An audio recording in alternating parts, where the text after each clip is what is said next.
Remnant 2 is often described as Dark Souls with guns, and that's an accurate surface level assessment. However, it's a rather inadequate explanation of what makes Remnant 2 a compelling choice amid the Souls-like genre. In addition to all the hallmarks you would find in a Souls game, Remnant 2 has a high emphasis on replayability and character builds. Its procedural generation is done in such a fantastic way that it's best not to look at Remnant 2 like a one-and-done campaign game and more of an ongoing adventure. It manages to capture the satisfying feelings of both a roguelite game and a looter shooter without ever coming close to being either one of them. Another notch on Remnant 2's belt is the fact that several of its features feel like a straight upgrade over its Souls-like cousins. The ability to play the entire game co-op, for example, rather than a wonky summoning system. As well as the fact that it actually has difficulty settings that somehow do exactly what you expect them to do without compromising the spirit of the game. I mean, Remnant 2 is a challenging game, regardless of difficulty. Its ongoing replayable nature means it's perfectly reasonable to start on the lower end of the difficulty scale, and then climb upwards as you gear up, gain access to different types of character builds, and improve at the game. That's not to say that Remnant 2 is perfect. It definitely has its own flavor of strange baggage that often leaves me baffled at what the developers were thinking. The strength of Remnant 2's combat isn't immediately obvious, and is somewhat difficult to fully grasp until it's in your hands. I could mention common buzzwords, such as tight controls and deliberate animations, and I'd be speaking the truth. But a large part of what makes Remnant's combat great is its sense of physical weight, and the feedback that's sent to the player. Most enemies react to your attacks by being staggered or knocked down. You can shoot an oncoming Dran villager in the leg and they will trip, while a well-aimed shot will also take their head clean off their shoulders. The degree to which an enemy is affected by your gunfire greatly depends on what the enemy is and what weapon you're using. This makes an assault rifle feel very different in your hands compared to a shotgun. The boss fights are a little bit less reactive, but offer satisfaction in other ways, mainly in the large variety of epic and challenging fights, most of which have their own quirks.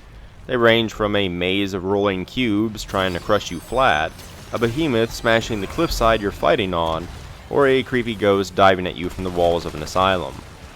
You switch between gunplay and melee combat fluidly.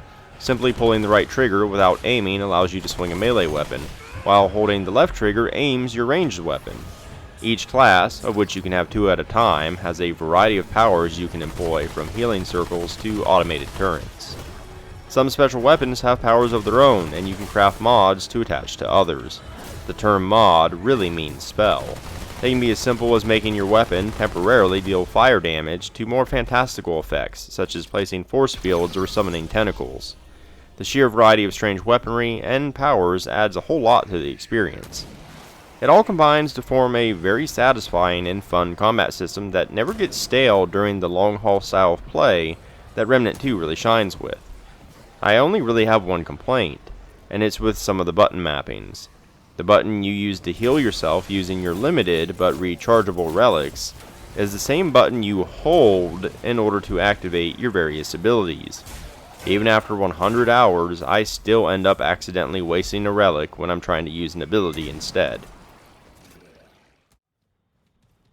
Remnant 2 has a starting and ending point, but it's not a game you get the most out of by stopping when you see the credits roll. In fact, I'm perfectly comfortable steering you away from it if that's what you want to do, because you wouldn't be getting the most out of the game. Remnant 2's procedural generation helps keep the game replayable, but it's the structure surrounding its procedural generation that matters.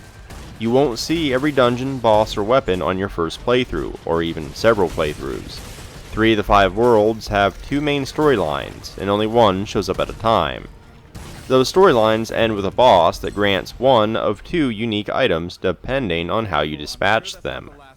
Beyond that, those worlds are littered with dungeons, secrets, bosses, and loot that varies from playthrough to playthrough. The layouts are random, but much of their contents are not. For example, a given dungeon has items, bosses, and puzzles that can only be found in that dungeon, in addition to some random goodies.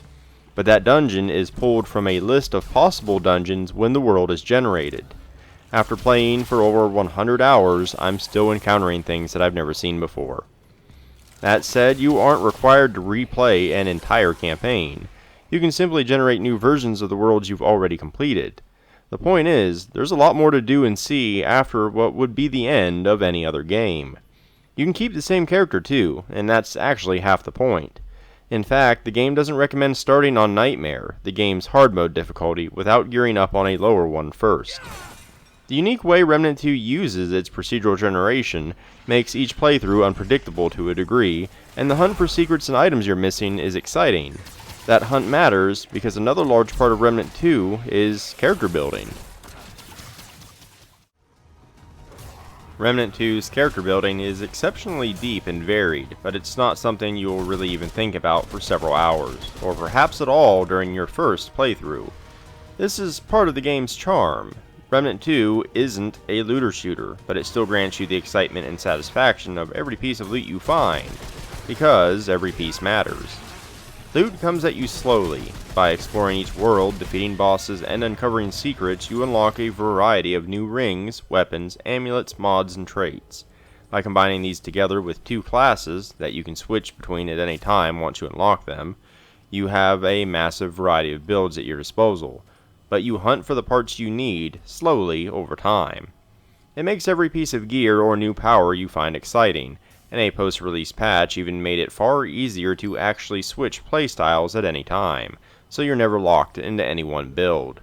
You can naturally make tanky characters, glass cannons, healers, and whatever else, but how you accomplish those tasks is a bit more interesting.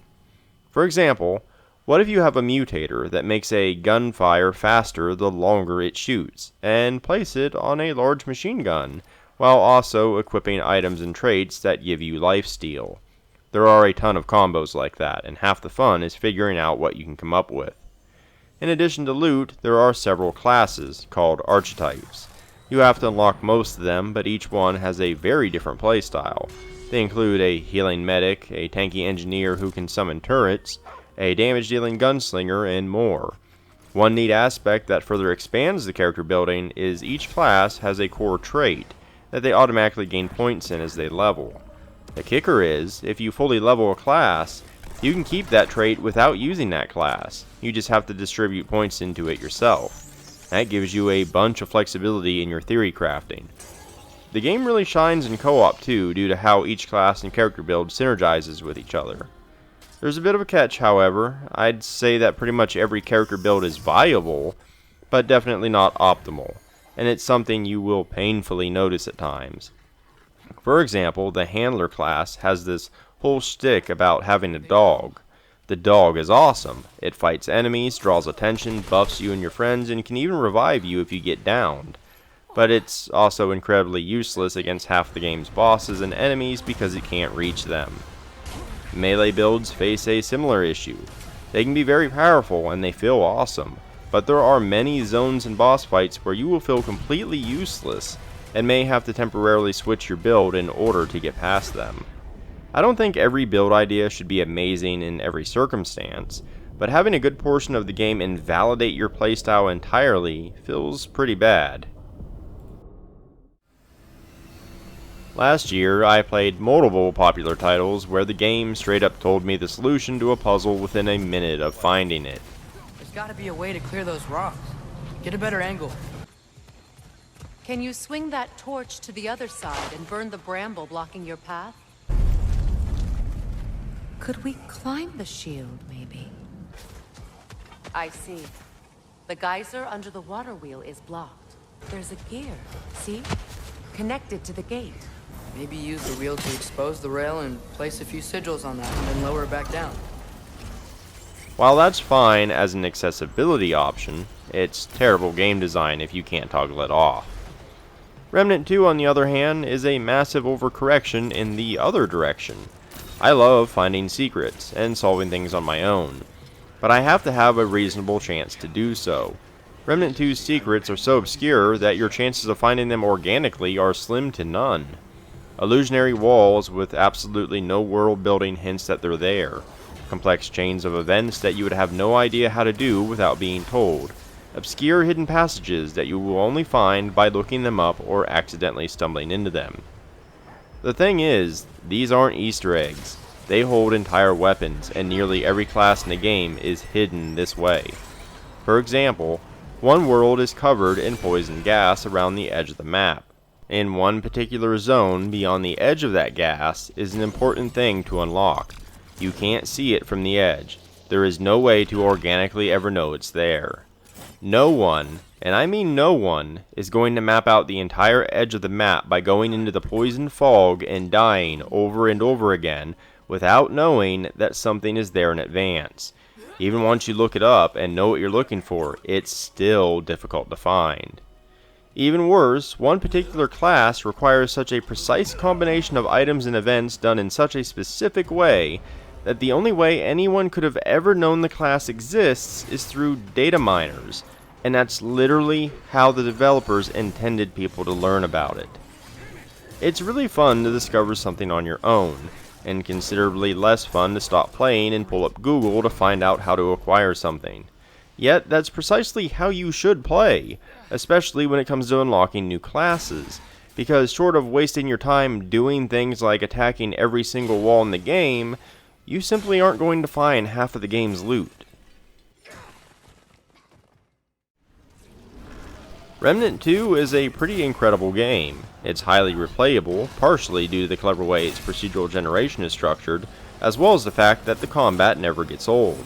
Every weapon, mod, and ability feels fun to use, and there are just so many cool things to see and acquire. Every new weapon or power feels impactful because while there's a lot of it, you aren't bombarded with it all at once. A really cool new bow with an awesome new power is exciting to play with because I didn't just toss away 10 other bows right before acquiring that one. Every boss and dungeon is interesting, and each of the 5 worlds in Remnant 2 has its own unique flavor, from a corrupted jungle, a labyrinth floating through the void, the streets of a Victorian-era city, and a high-tech spaceship. It's all flavorful with its own enemies and environment to consider. Co-op works exceptionally well, and I love that the entire game is playable in co-op start to finish. Remnant 2 is definitely one of my favorite games of last year, but it's going to fall short of my Golden Shield award. I simply wouldn't have enjoyed the game as much as I do if I had never acquired the unlockable classes and hidden loot. To acquire them, I was forced to seek knowledge outside of the game, not because I needed help, but because those secrets have no reasonable chance of being found just by playing. If I'm forced to get information about your game from a third party, it's a serious design sin in my book. It robs me of the satisfaction of discovering those elements on my own, and without giving me a reasonable ability to do so, I don't have much of a choice but to spoil it for myself. Remnant 2's story is as obtuse as the secrets it keeps, but from a pure gameplay standpoint, it's a phenomenal game and incredibly replayable whether you're flying solo or with a couple of friends. It's really just a shame that so many of the game's secrets were designed to be solved by a Google search rather than the player. If you enjoyed this video or found it informative, consider liking and subscribing. It really helps me out a great deal. I've also left links in the description below, including to my website where you can find the bulk of my written content, but also to my Patreon, Ko-fi, Twitter, and more. But in any case, thanks for watching, and until next time.